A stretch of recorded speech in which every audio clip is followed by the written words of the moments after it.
Hello, everybody, and welcome to the Crypto Hipster Podcast. This is your host, Jamil Hassan, the Crypto Hipster, where I interview founders, entrepreneurs, executives, thought leaders, and amazing people all around the world of crypto and blockchain globally. And today I have another amazing guest. My guest is the founder and the CEO of Antix. His name is Roman Cyganov. Roman, welcome to the show. Thank you, Jamil. First of all, thank you for having me here. I would like to just highlight a couple of things about what we are developing for, our visionary point of view about the products and industry, because we already achieved some I would say results in the markets, and we're like moving really straightforward and really fast. And I would like to drop a couple of like insights on your podcast as well. Great. I'm looking forward to it, and we're going to do that right after the first question. The first question I ask everybody is this, and I get amazing, wonderful answers, is what is your background, and is it a logical background for what you're doing now? Yeah, this is a really great question.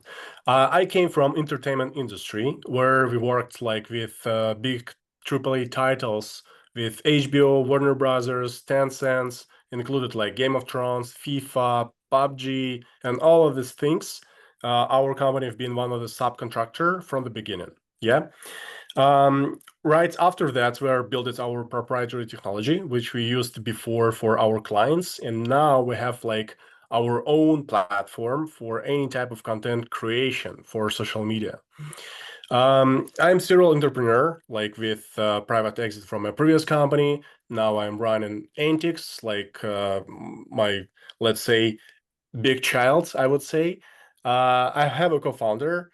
Her name is Marina. She is ex-CEO in Walt Disney in CS region, which just means she runs Walt Disney in 13 different countries, 13 years. And now this is really great match between us. I'm like taking care of like visionary technology, execution plan, more so like to bring, like fresh blood for big movements. And Marina, she's like really corporate, institutional, with institutional backgrounds, and this is really great match for us for the growth. So we already like grew up last year. Our product grew for, I would say, 500,000 of followers in social media. We had 12,000 investors for our ICO, which we are still running for now for the products. And yeah, we're like have really great team, advisory boards. One of our advisor, he is Mark Ryden. Mark, he is a co-founder of Aether. Aether right now have $3 billion FDV on CoinMarketCap, and they are top 50 token on the market at this moment. And Mark helping us also with the strategy, because they were already past the stage where we are at this moment with Antix.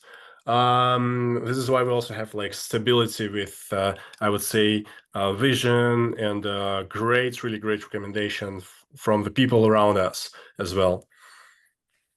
Awesome. So I want to find out, what Antix is all about, and then you said you're going to drop some alpha. So let's hear it. Please, thank you. Yeah. From the beginning, Antix starts like Web2 company, and we are switched to Web3 industry only, like I would say year back. For what reason? We recognized like the technology what we are developed missing one of the parts. What are the parts and what are the technology? Technology for any type of content creation based on one image, where you just need to upload one image of yours, then you're choosing presets, and the presets were built with our AI agent, who is tracking trends in social media like TikTok, Instagram, Pinterest, and recommending you like really hot and hooky content for your needs. But right after that, we faced with a problem. Like 42% of the people who are using like social media, they are afraid of deepfakes. But generative AI is already here, not there, here, and we're constantly seeing this content in social media, and we just need to fix one of the detail. What are the detail? Where anybody can see I would say, who is the real person behind of the content, who is not. This is first why we're using blockchain, and second, to provide a space of marketplace where others can rent, can sell, and buy your digital identity. What that means? For example, Jamil, you have like your own podcast, right? And you have audience who would like to use some UGC content with yourself. Then on the platform, you could put your digital identity, and others can rent your digital identity to produce content with yourself, but without your physical involvement to the process, you know? And but with special boundaries and restrictions which you're allowed to use for this type of content. Let's say you're allowed to speak only about crypto, like, I don't know, like ICO is no-go, this like you're allowed to use, etc. And then if someone will try to produce this type of content outside of your boundaries, they will get a restriction. But for this type of generation, you are getting paid by fee. Like we're like a platform getting paid also by fee because we're a technological provider of this technology, right? And this is like a second layer of generative AI, where you can constantly work not only with, I would say, like content generation, but also with marketplace layer, right? That's really interesting. So I can let people use my platform to create their content. I get paid. Do they get paid as well? Yeah, that's correct. You can pay for this campaign, like, and you are paying for any image and video generation based on fee for the people who is using this platform for that. Got it. Okay. So what's missing today is the blockchain verification piece. And I know you said you have 500,000 followers or something like that. I've seen influencers that have 500,000 to a million followers, and they really only have like two or three friends. So you'll Yeah. be able to distinguish who's fake and who has real followers, and how or wouldn't people be afraid of this of your platform? Usually our focus not only for followers, I would say, more so like for the content and people behind of this content, which just means we are working only with real people, right, who can the possibility to register on the platform. And they have two ways for that. First of all, with KYC process, with verification process during the passport, ID, etc. If they wanted to have special badge, let's say, or they can create artificial character and to pump this character like digital influencer. And this is like a separate track, right? But people will know who is real and who is not based on this verification structure. I like what I'm hearing so far. So I want to know. There's been this recently. This you mentioned scams. There's been a particular scam called, I think it's called the AI Love Island. I'm mentioning Love Boat. The AI Love Island scam, wellness scams, right? What are they? And more generally, like, what are the inherent dangers of synthetic avatars being unchecked? Do you know, first of all, you can use like digital identity, first of all, for the content, right? And like your passport for verification of different, let's say, login and sign up in different platforms in the one step. And what are the most important strategically, where your identity and my identity can communicate with each other in the clouds to provide us like real data, like I would say, if you're looking at friends or partners or investors, and your ours digital identity in the cloud will communicate to provide real feedback. Like, look, with Jamil, you have like some business, you definitely need to connect with him, something like that, you know. And this like a separates technological layer which we are building, where identity, when you can utilize this identity, and this is for sure prevention for scams and any scams, because all of this stuff are verified on the blockchain based on documents, so on and so forth. So we're really taking care of it. That's why we're applied to be a part of United Nations for their 61st table. Initially, they liked the idea. Now we're just in the process to be on this table, right? Because we're fixing one of the problem with deep fakes. So Love Island is a wellness scam, is a deep fake scam? First of all, I have no answer. Like I cannot say that. It's like I didn't like hold a candle in front of them, right? Uh, Again, and I have no proof. I would say to say yes or no. Honestly, I have no data about that. Got it. Okay. So persuasion is apparently like people on like X, for example, are very persuasive. People make investment decisions based on, influencers being persuasive, right? You know, recently I've seen it more and more that this persuasion has been a new financial weapon, right? So how is it a financial weapon, and how can we identify if it's being used as a financial weapon to protect ourselves when like the normal person when they're making their investments? That's really great question. First of all, how we can do that? I would say it's impossible if platforms which we are using right now will not switch technology for the blockchain parts and for verification parts. Because for now, for example, what's happening in the UK, you cannot like use internets without passport, right? So you have to. There's like a new law which is coming for like population where you have to verify yourself, your identity to use internet space. And this is from the one side is like good and no, right? Because it's like from one side is security for the kids, but on the other side this is full control, right? And the same happening in social media. Let's say on X, they they have like a major streamline to provide full freedom for people who are using this platform, right? This is theirs, I would say, rules, and opposite rules on Instagram. They have really like strict restrictions with any type of like content which they are not allowed to be on the platform based on regulations, right? So and without this verification, it's impossible to prevent. It's impossible. Like only from I don't know, from governments and this layer of security. Yeah, and that's a good point. That and I asked my thought process there is this: is your co-founder is from Disney, right?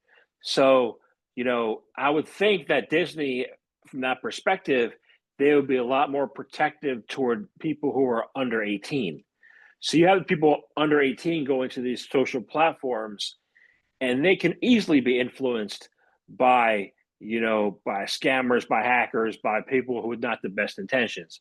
So how do we think that space across the social media platforms can be improved, and how are you looking at it from your perspective to be able to eliminate these deep fakes and make people help people?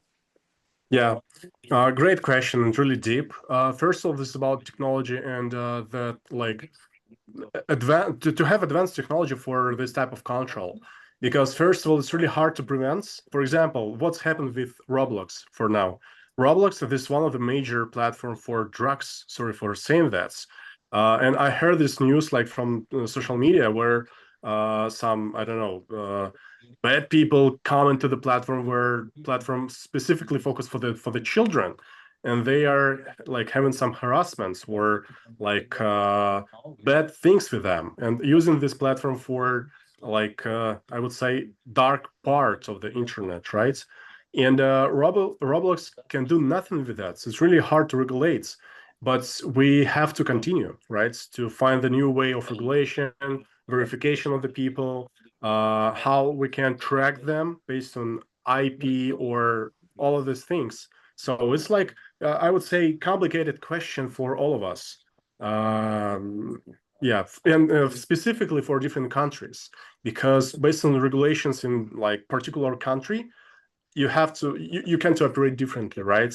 In Europe, it's like much easier to find this type of people. In Asia, hardest, and it is so like complicated. This is a question for humanity, I would say. Yeah. Well, you said you're working with the towards the UN goals. So I'm like, yeah, it is a question for humanity. You know, I know that when I put my podcast on YouTube, they asked me a question. They said, "Is this for children under the age of 18?" I said, "No." You know, even episodes could be. You know, I just don't want to be. I'm good with Yeah. being just adults. You know, so let's get back to the deployment of digital humans, right? How can we best facilitate the responsible deployment of digital humans?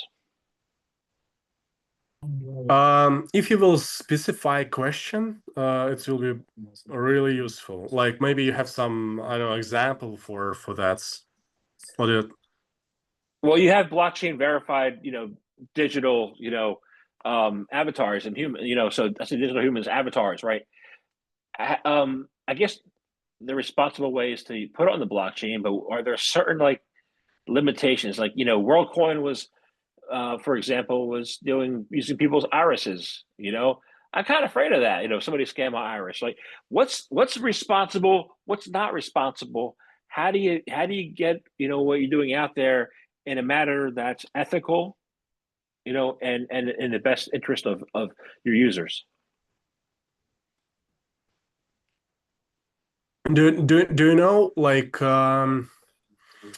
digital identity, like in general, that's like my opinion should be passports for any web interaction between people, between platforms, and between government, where we're starting from entertainments and then coming through for health, like mental health, all this regulation with your body, with your government's rights, with your tax, and all of these things going to allocate to your digital identity, to your digital twin, who is going to taking care of all of this, I would say, front end responsibility of your personality, right?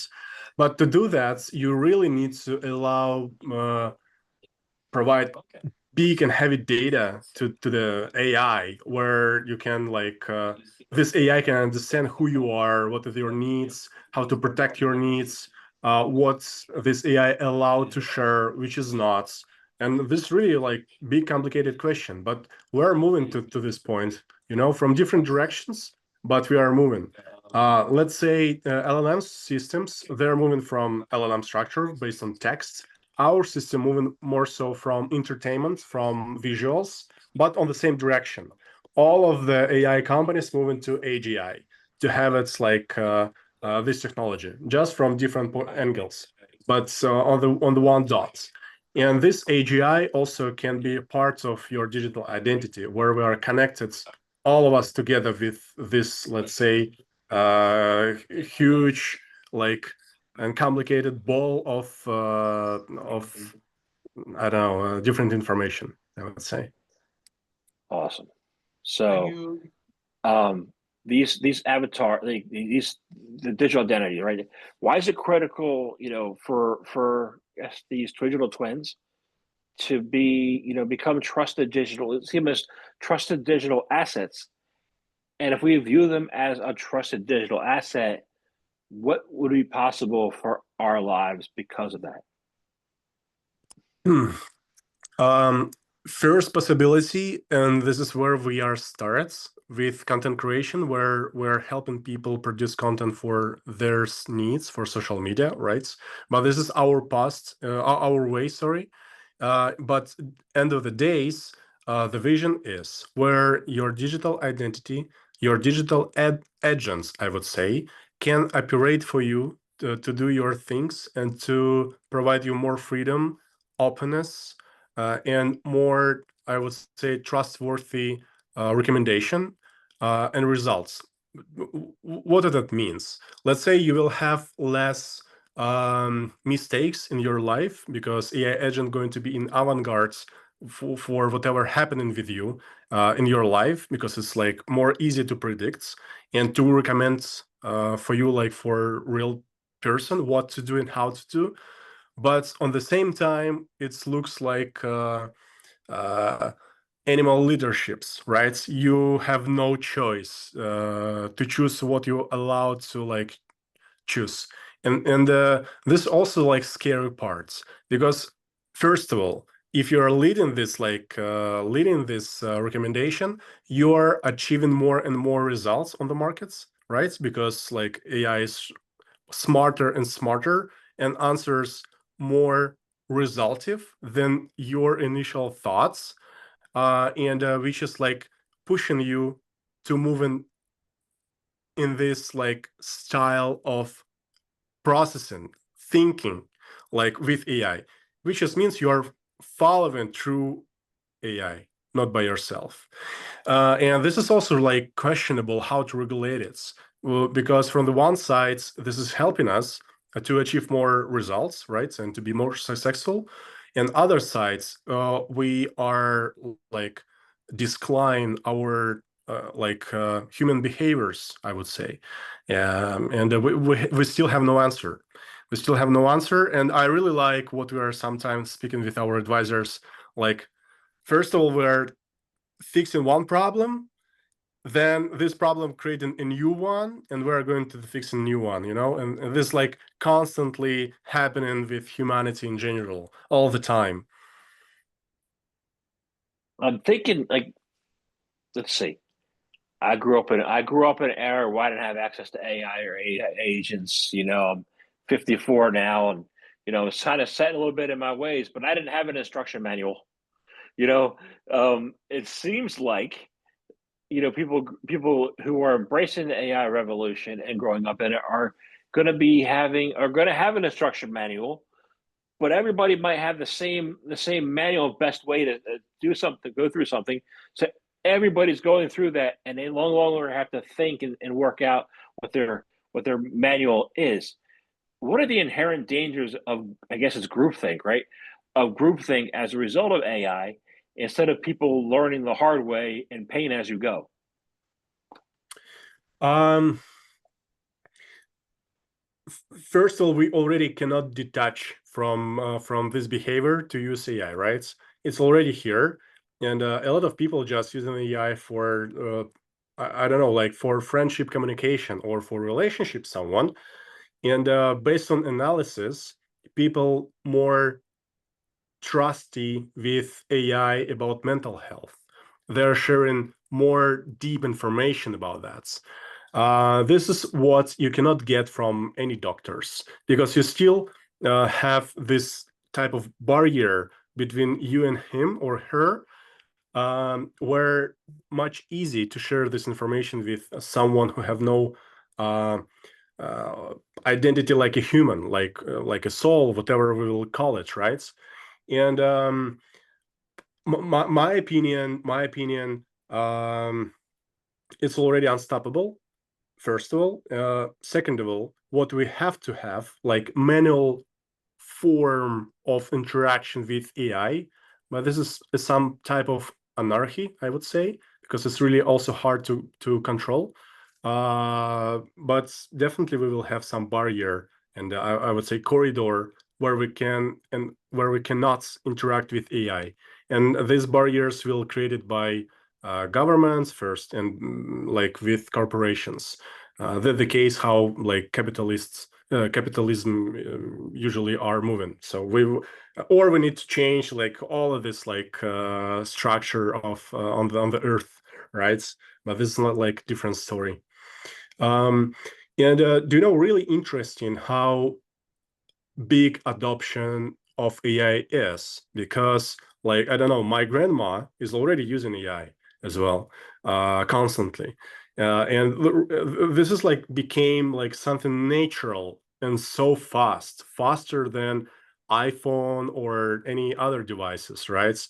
Like couple of years done, AI is already here, and the dynamic of that is like rolling and rolling out like to be bigger and bigger.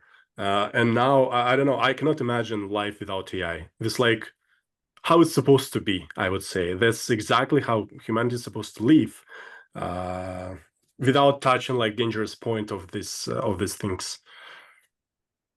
Yeah. Interesting. Interesting. Mental health. So an example would be that people are using the AI and their AI agents instead of a psychiatrist or instead of a psychologist and getting better advice. Or how do you think that? Have you seen the stats on the improvement results? Honestly, yes. First of all, this is really great scrapper of real thoughts of the people, where AI helping to scribe, like scrap this thoughts to get these thoughts, and then like real people can like analyze these things during this flow, right? With this data. This is first where AI are, like helping with this process. Second, still I just saw an like analytic for a couple of days back, which AI are providing more trustworthy feedback about who is more valuable, I would say. Which type of people are more valuable if we will compare them with money? I saw this analytic, and this is like scariest. Wow, this is really scary because different AI providing different answers. Like for some of the people, or for some of the AI, people are equal, right? For example, for Grok, he's more like human oriented. Others, they're fully like coming through with government narrative. For example, narrative of this diversity, I would say, which like Disney is running and all of these things surrounds, and AI just following through with human narrative, and he still have not his own. That's why it's also really tricky when we will get these points of AI, which will not be trained of humanity data, but also will train some synthetic data to be more independent with opinion. Because right now all the answers based on just our backgrounds, like humanity for is historically, right? And that's it. So somehow we're like regulating AI to be someone, I would say. But following through your question, AI given really great advice for mental health, really great advice. For sure, it's still unregulated with government, with institutions, etc. But some of them already using this technology for scraping and for initial communication. But at the end of the day, you have to have like human who is going to reach out about like prescription or something like practical, right? But again, it's about regulation. In UAE, for example, Dubai, Abu Dhabi, Ras Al Khaimah, they are trying to squeeze this layer and to provide like direct integration between AI and human. And like this is crazy. Every different country is moving differently. In Japan, it's one regulation, Europe another one, more complicated, by the way, and human oriented. But from technological point of view, is so slow, I would say, because of that. You mentioned your grandma. Yeah, You said your grandma is using AI. yeah. Now, I would say 5% of my listeners are boomer generation. Mhm. I get immediate negative feedback when I say blockchain to a lot of boomers. I say Yeah, AI, that's great. You're combining the two. You know, yeah. what kind of answers and responses have you seen? People to what you're building. Are they like, okay, well, AI great, blockchain knows to know? Or what have been some of the responses and reactions? Do you know, first of all, why blockchain is creating these thoughts and feelings? For my opinion, is really simple. First of all, to be in the blockchain, and I would say the step to be in the blockchain is so small.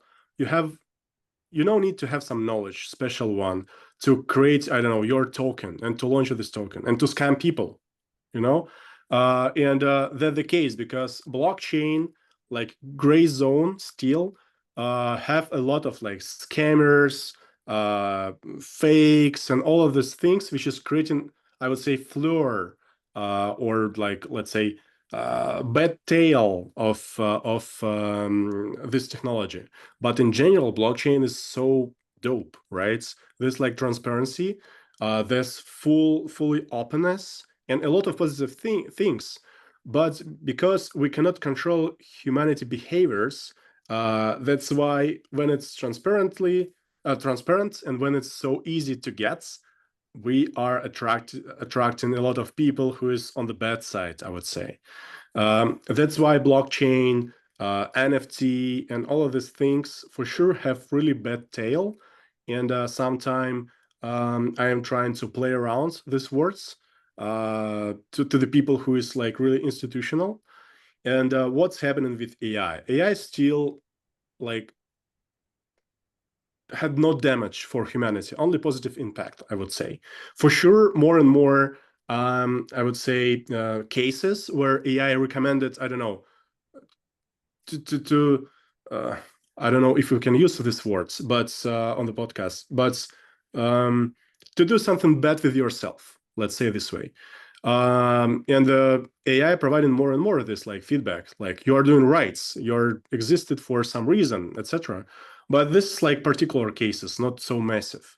That's why AI have like only positive floor, scary floor, by the way. Like, in general, AI already helping people, and blockchain fully connected with money. And money, this is dirty things in multiple ways. That's why it's like blockchain complicated to explain. But in general, how I mentioned before, like technology is perfect. NFT technology is perfect. And for example, we are using NFT technology on our backends without mentioning it because no reason to mention it.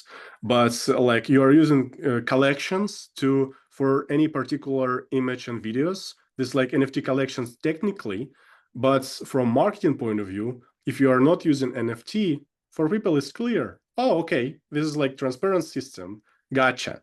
That's it. This is always, I would say, worth playing around that. The same, what I would like to say, for example, about games and metaverses. My opinion, first of all, metaverses existed like 20, 30 years back when online gaming just came to us, right?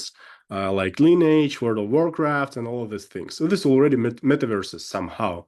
But the case with metaverse boom, couple of or 3 years back, I think, created also the best bad floor about that, bad like feelings about metaverses, right?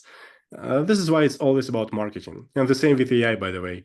Why DeepMind's one of the like biggest developer of AI from Google, a long time ago, they used only machine learning, but end of the day, this is AI. But they're used in other words for the people to do not scared people just from wording. Artificial intelligence sounds like something what can make some damage, right? But machine learning, okay, machine learning something, but technologically, this is the same things. So this is why, like, marketing point of view is really important. How you are operating with community, what you are saying, how you are saying, yeah, and how you are delivering these things. That makes all the sense in the world to me. That makes, yeah. Well, I enjoyed speaking with you. This is a really fun conversation, enjoyable, and good to learn new things every day. So I want to thank you very much for your time. I have one last question. It's how can people find out more information about you, about Antix? How can they follow you? How can they, be a user platform? How can they do that? Yeah. First of all, easy to find us in social media or in internet, antix.in, Antix Interactive. This is our main company. in Twitter, Discord, Telegram, Instagram, everywhere, LinkedIn as well. And our product is AIGE, AIGE, .co. That's the platform where you can generate any type of content for social media and get paid by your digital identity. Also have socials with the same name. Awesome. Thank you very much for your time today. Thank you, Jamil.